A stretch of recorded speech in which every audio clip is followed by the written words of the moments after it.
Hello guys, welcome back again to my channel. Bersama saya Hansen di sini, dan seperti biasanya setiap harinya saya akan buatkan video seputar cryptocurrency. So bagi kalian yang tertarik seputar cryptocurrency, boleh aja langsung bantu saya like dan juga subscribe.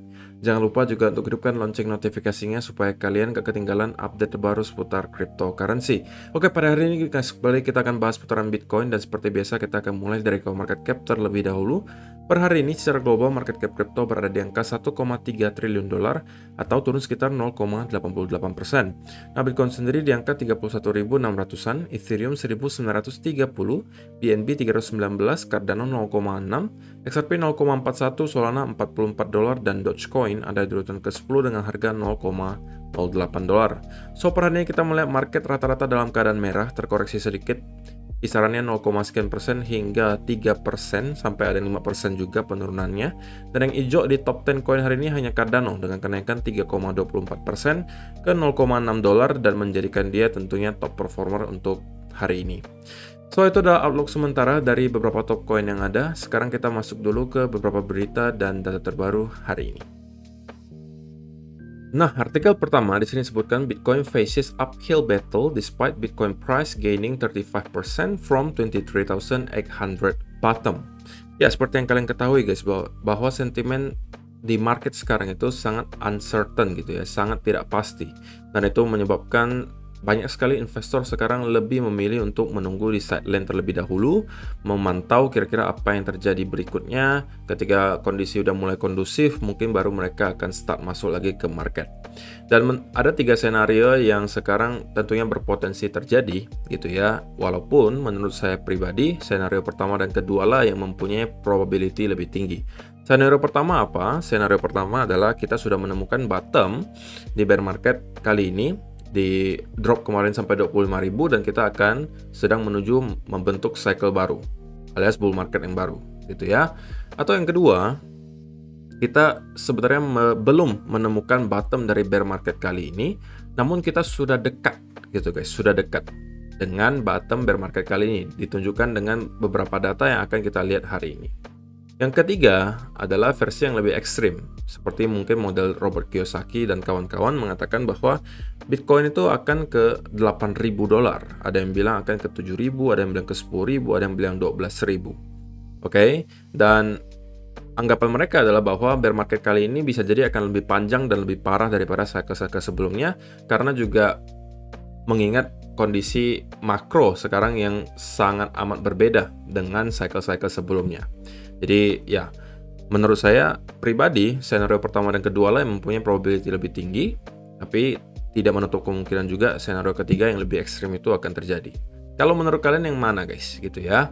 Silakan kalian kasih komentar kalian di kolom komentar di bawah.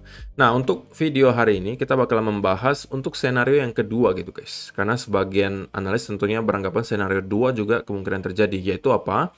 Kita belum menemukan bottom bear market kali ini, tapi kita sudah dekat. Dan dari segi short term, di artikel ini kita bisa melihat bahwa mereka beranggapan kita tidak akan mampu naik terlalu jauh gitu ya. Mungkin hanya nyampe ke 34 atau 35.000 sebelum kita drop lagi di bawah 30.000. Dan salah satunya adalah si M. Ernest. Dia mengatakan kemarin ketika kita melihat rally terjadi di Bitcoin dari kurang lebih angka 30.000 hingga ke 31.000, kita melihat ada inflow sebesar 8.500 Bitcoin. Ini datanya salah ya guys, kalau kalian cek di tweetnya itu 8.500 Bitcoin, alias ada whale yang mendepositkan sebesar 8.500 Bitcoin ke spot market. Dan ya, seperti yang kalian ketahui tentunya, biasanya ketika kita inflow atau kita masukkan koin kita ke dalam sebuah exchange, ya kemungkinan besar adalah untuk dijual atau kalau tidak kita convert ke altcoin gitu ya. Tapi itu adalah kemungkinannya, belum pasti, tidak pasti dijual gitu kan. Bisa jadi kita cuma pengen didepositkan ke exchange untuk menjaga-jaga. Dan ya, dia juga menyebutkan ada beberapa hal yang kalau saya pribadi ya kurang ngerti, jadi saya nggak bakalan bahas, yaitu negative delta with a daily green candle of 4.5% dan positive gamma stops the market. Jadi pada intinya dia menyebutkan bahwa dia tidak percaya bahwa pump kali ini adalah pump yang bisa dipercaya, alias ini sekedar bull trap gitu ya. Dan ya, tidak hanya si M. Ernest sebenarnya yang beranggapan seperti itu. Sekarang banyak sekali gitu ya orang mengatakan bahwa ini hanya sekedar relief rally, ini hanya sekedar dead cat bounce, dan kita mungkin hanya akan nyampe ke 34-35 ribu maksimal sebelum kita mendapati drop lagi mungkin untuk menuju ke lower low yang baru. Dan kalau misalnya dilihat lagi dari heat map-nya di sini, kita juga memang melihat ada para whales gitu ya yang memiliki limit order sell kurang lebih di sekitaran area 32.500 sampai 33.000 dan totalnya mencapai kurang lebih 60 juta dolar gitu ya. Nih, ada solid $61 million sell wall.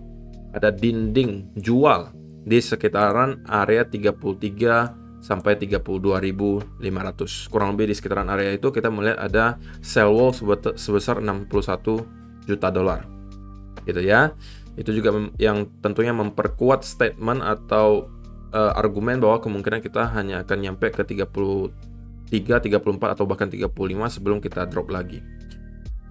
Si Il Capo of Crypto juga sama gitu ya. Dia mengatakan bahwa yang kita lihat sekarang sebenarnya itu mirip dengan yang terjadi ketika Bitcoin masih kurang lebih di area 45.000 dan 46.000 kemarin gitu ya.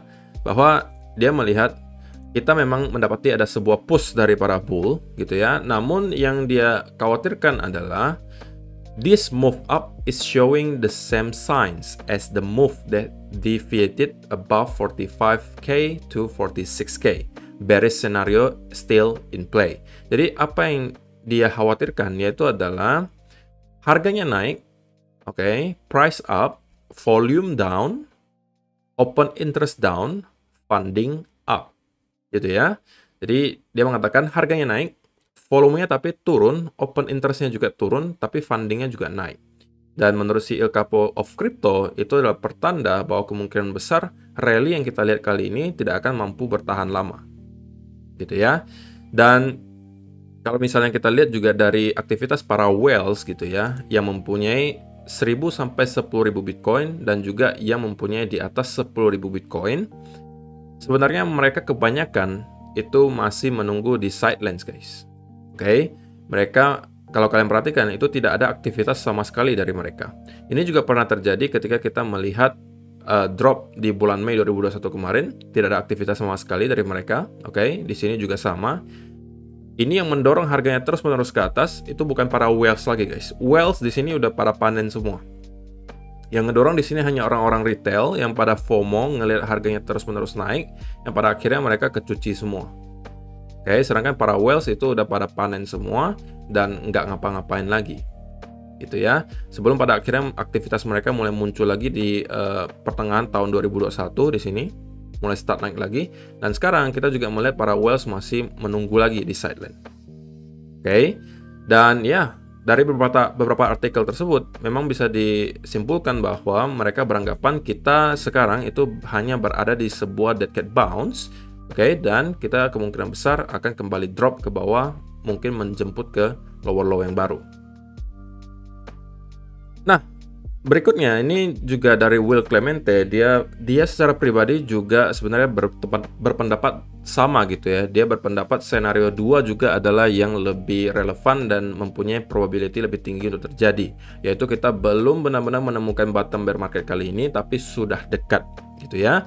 Lalu dasarnya apa dia menyebutkan seperti itu gitu kan? Beberapa data yang dia tunjukkan di sini adalah pertama, long term holder cost basis is rising as short term holder cost basis decline. If this persists and short term holder crosses below long term holder, historically has marked generational Bitcoin buying opportunities. We are getting close. Kata kuncinya di sini, we are getting close. Jadi dia beranggapan kita belum di bottom tapi kita udah dekat gitu guys. Kita udah dekat.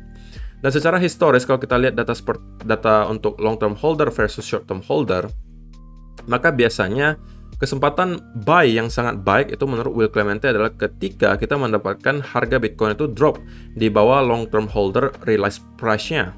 Oke.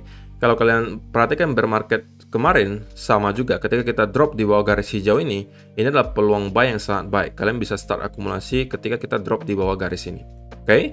Hal yang sama juga terjadi di sini, ya kan? Kita drop di bawah garis hijaunya dan ini adalah peluang yang baik untuk start akumulasi.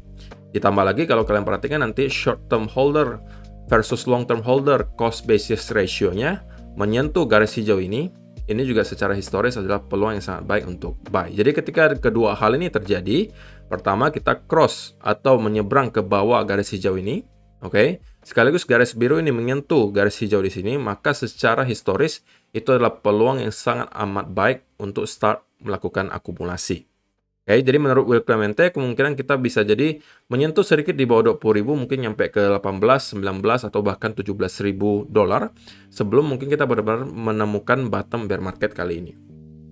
Oke, dan menurut dia juga ada beberapa confluence yang lain. Pertama tentunya ada 200 week moving average yang berada kurang lebih juga di area 20 ribuan dolar. Yang tentunya di-expect sebagian orang akan menjadi bottom dari bear market kita kali ini. Namun sekali lagi ingat guys, secara historis kita melihat 3 dari 4 kali terakhir ketika kita menyentuh 200 week moving average itu kita bakalan wick sedikit ke bawah, membentuk semacam wick panjang seperti ini, baru kita kembali recover ke atas.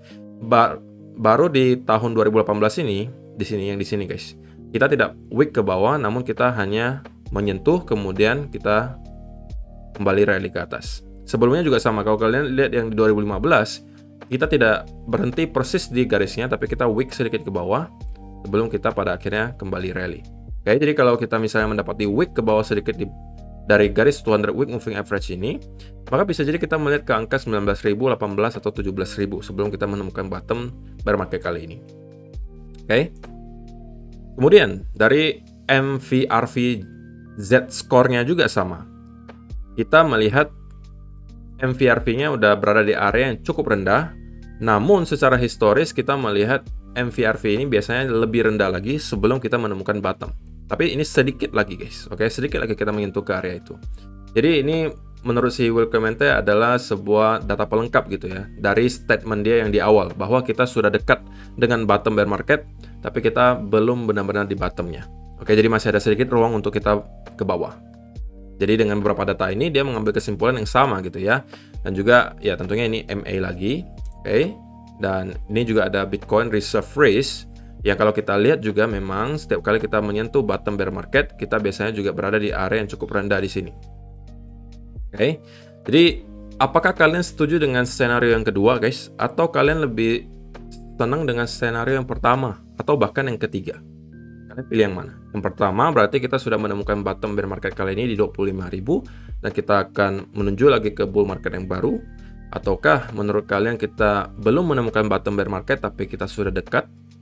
Atau yang ketiga kalian yang lebih ekstrim gitu ya, misalnya kalian beranggapan kita akan masuk ke bear market yang berkepanjangan berbeda dengan cycle-cycle sebelumnya dan mungkin bisa menyentuh ke sekitaran angka 8.000, 10.000 atau 12.000. Silakan kalian kasih pendapat kalian di kolom komentar di bawah. Nah sekarang kita bakalan masuk ke chart gitu ya, saya bakalan bahas sedikit untuk US Dollar Index. Saya mau update gitu ya. Kenapa? Karena so far dollar index itu bergerak sesuai dengan yang kita prediksi kemarin ya. Bahwa pertama saya katakan di sini saya expect dalam 1-2 minggu ke depan US dollar bakalan mengalami koreksi gitu ya. Kenapa? Alasannya simple, karena kita mendapatkan overbought di weekly chart untuk RSI-nya. Kemudian di daily chart kita memang melihat ada bearish divergence. Itu yang menyebabkan saya katakan kemarin bahwa kemungkinan besar kita akan mendapati semacam koreksi di US dollar. Dan itu persis terjadi gitu ya.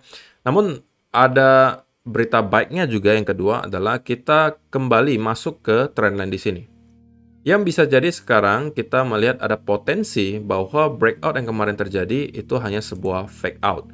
Namun tentunya untuk sekarang masih terlalu dini ya untuk mengatakan hal tersebut gitu ya. Akan lebih meyakinkan menurut saya kalau kita menyebut ini sebagai fake out apabila nanti kita break dari trendline di sini. Oke, kalau kita mampu breakout dari trendline ini, breakdown dari trendline ini, saya beranggapan bahwa kemungkinan besar breakout yang kemarin terjadi itu adalah sebuah fake out. Oke, tapi sebelum hal tersebut terjadi, saya masih bisa melihat bahwa ini garis trendline ini akan provide some support gitu ya. Sekaligus di sini memang adalah area yang kemarin kita sudah highlight. Kenapa area ini? Ya kalau kita misalnya tarik Fibonacci retracement gitu ya dari swing low ke swing high terakhir di sini, maka kita akan menemukan area 0,5 dan 0,618 Fibonacci retracement-nya itu berada kurang lebih di area ini. Sekaligus memang di sini akan ada trendline yang tercipta dari bulan Februari kemarin, gitu ya. Jadi area di sini menurut saya akan menjadi sebuah area support dan kita persis menyentuh area kotak biru kita sebelum kita mendapatkan rejection di sini. Namun untuk sekarang tentunya menurut saya pribadi kita masih bisa melihat US dollar mengalami sedikit koreksi lagi ke bawah, mungkin menyentuh sampai ke trendan ini. Oke. Baru dari sini kemungkinan kita akan mendapati bounce lagi yang menurut saya akan sangat krusial gitu. Kalau bounce yang kita hadapi di sini adalah bounce yang membuat US dollar kembali menuju ke high yang baru, maka ini bisa jadi berarti Bitcoin akan drop lagi di bawah 30.000 dan mungkin menuju ke lower low baru. Tetapi kalau misalnya yang terjadi adalah kita mendapati breakdown dari trend di sini, ini bisa menjadi berarti Bitcoin akan move higher dan mungkin akan revisit ke sekitaran area 38 atau bahkan 39.000 dolar. Oke. Untuk short term, saya bisa melihat US dollar mengalami sedikit kenaikan lagi dari sini, gitu ya. Kalau kita andalkan juga atau tambahkan Fibonacci retracement dari sini, maka kita akan menemukan area yang krusial adalah di sekitaran sini, 102 sampai 102,7. Jadi ini areanya menurut saya, yang bisa jadi provide some resistance. Jadi yang saya lihat sekarang terjadi ke US dollar adalah ini guys. Kita mendapati satu lagi wave ke atas, dan kita mendapati drop untuk menuju ke trendannya di sini. Baru dari sini kita kemungkinan akan mendapati bounce lagi. Oke, ini adalah skenario yang paling ideal menurut saya terjadi di US dollar. Tapi tentunya tidak ideal untuk Bitcoin. Idealnya bagi Bitcoin adalah kalau kita mendapati retest ke resistance di sini, kemudian kita drop dan mampu breakdown dari trendan ini. Ini adalah skenario ideal buat si Bitcoin, gitu ya. Jadi ya, kita bakalan update lagi tentunya nanti apa yang terjadi berikutnya. Sekarang saya masih bisa melihat US dollar mungkin akan sedikit rally lagi ke atas ke sini, baru kita mendapatkan sedikit lagi rejection. Jadi prepare gitu ya untuk kalian-kalian yang mempunyai posisi di Bitcoin, kemungkinan kita akan bisa gitu ya melakukan retest ke area yang kemarin kita lihat atau udah saya sebutkan kemarin ya gitu ya, di sekitaran area trendan di sini. Nah, ini adalah skenario idealnya bagi saya gitu ya, dan nanti mungkin kita bisa melihat apakah terjadi pattern bullish continuation di sekitaran sini, mungkin kita dikasih falling wedge atau apapun itu. Kalau misalnya dikasih gitu ya, maka inilah potensial buy setup bagi saya dan targetnya kemungkinan akan minimal ke sekitaran trendan di sini. Oke. Karena semakin lama kalau kita konsolidasi di sini, ya trendline-nya akan semakin rendah ya guys. Kita mendapatnya ada semacam trendline di sini yang harusnya juga akan provide some resistance. Gitu ya, semakin cepat kita naik ya tentunya peluang untuk naik lebih tinggi itu lebih banyak gitu. Karena semakin lama kita konsolidasi di sini, maka trendline-nya semakin rendah gitu kan, dan kita berpotensi untuk menemukan resistance ketika menyentuh trendline di sini. Oke. So far tentunya kita melihat Bitcoin masih struggling gitu untuk mampu break di atas 32.000. Kita sudah mencoba 2 kali ya kan, namun pada kenyataannya belum mampu untuk break di atas area tersebut. Dan kita sekarang melihat ada sedikit perlawanan dari para bears gitu ya. Dan kalau misalnya kita mampu breakdown dari area ini, tentunya ini juga berpotensi menjadi sebuah double top gitu ya. Nah, itu bisa berarti kita akan drop lebih jauh dan kemungkinan akan kembali retest ke sekitaran area ini. Oke, area ini selain ada trendline di sana, kalau misalnya kita juga ambil Fibonacci retracement dari sini. Oke. Maka kita juga akan menemukan 0,382-nya persis di area ini, ya kan? Jadi ini adalah area confluence-nya menurut saya, dan itu akan sangat penting untuk mampu dipertahankan oleh para bulls Bitcoin. Karena kalau kita sampai reclaim lagi di bawah area ini, oke, kalau kita masuk lagi di sini, kemudian membuat bearish continuation pattern, maka justru ini bisa menjadi potensial short setup, gitu ya. Karena berarti kita kemungkinan sudah akan breakdown juga dari trendline di sini. Oke. Nah, ini yang kita cari gitu ya. Kalau misalnya kita mampu breakdown dari sini, kemudian kita consolidate, maka ini bisa menjadi potensial untuk short setup. Gitu ya. Jadi, sekali lagi guys, saya tidak terlalu memusingkan kira-kira next akan kemana harganya. Saya hanya akan melakukan adaptasi kepada apa yang market kasih ke saya. Kalau misalnya saya dikasih bullish setup di sini berupa bullish continuation pattern, maka saya akan cari untuk buy setup. Tapi kalau ternyata ini diinvalidasi breakoutnya dan kita kembali masuk dan break dari trend di sini, maka itu adalah potensial bagi saya untuk melakukan short. Oke, jadi saya rasa penjelasannya cukup jelas ya guys. Untuk sementara saya juga bisa melihat bahwa Bitcoin kemungkinan akan kembali nge-retest dulu di sekitaran area di sini, oke. Baru dari sana kita kemungkinan akan mendapati lagi bounce minimal ke sekitaran area 33.000 atau bahkan 35.000. Ini adalah areanya. Kotak birunya di sini. Oke. Tapi catatannya adalah selama kita mampu maintain di atas harga ini. Kalau kita udah drop lagi di bawah 30.000, itu adalah pertanda besar bagi saya bahwa kemungkinan seller sudah kembali memegang kendali, dan saya kemungkinan akan menunggu terlebih dahulu ketika kalau misalnya kita berada di area ini. Kalau misalnya kita sudah break lagi di bawah trend ini, baru saya mungkin cari peluang untuk short. Jadi saya rasa penjelasannya cukup jelas ya guys. Dan ya, semoga bermanfaat video hari ini. Terima kasih yang sudah menonton sampai selesai, dan kita akan bertemu lagi di video yang berikutnya. Bye-bye.